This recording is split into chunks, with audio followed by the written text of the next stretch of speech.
BNP নেতা সালাউদ্দিন কাদের চৌধুরী ও জামায়াত নেতা আলী আহসান মুজাহিদের মানবতাবিরোধী অপরাধ মামলার ফাঁসির পূর্ণাঙ্গ রায় গত ৩০ সেপ্টেম্বর প্রকাশ করে আপিল বিভাগ। দণ্ড থেকে খালাস চেয়ে ১৪ অক্টোবর রিভিউ আবেদন করে আসামিপক্ষ। এরপরই দ্রুত রিভিউ শুনানির তারিখ নির্ধারণে চেম্বার জজ আদালতে আবেদন করে রাষ্ট্রপক্ষ।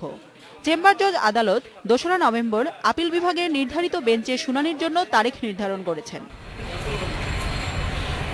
আসামিপক্ষের আইনজীবী খন্দকার মাহবুব হোসেন বলেন, আপিল বিভাগে বিচারক সংকট ও মামলা জট রয়েছে। এই মামলাগুলোর শুনানি আগে শেষ করতে গিয়ে আরও মামলা জট বেঁধে যাবে।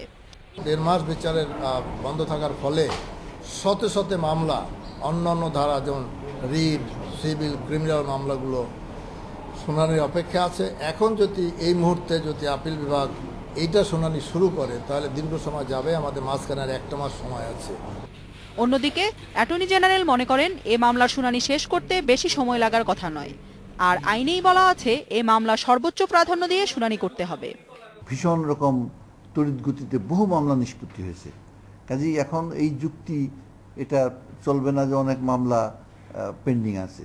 আর তাছাড়া মামলা যদি পেন্ডিংও থাকে, আইনের বিধানই হলো এই মামলাগুলো প্রায়োরিটি বেসিসে এগুলোকে শুনতে হবে। অবকাশকালীন ছুটি শেষে আগামী ১ নভেম্বর উচ্চ আদালত খুলবে। এরপর দিনই এ মামলাগুলোর শুনানির দিন নির্ধারিত হয়েছে। জান্নাতুল ফেরদাউস তানভি, ইন্ডিপেন্ডেন্ট নিউজ, ঢাকা।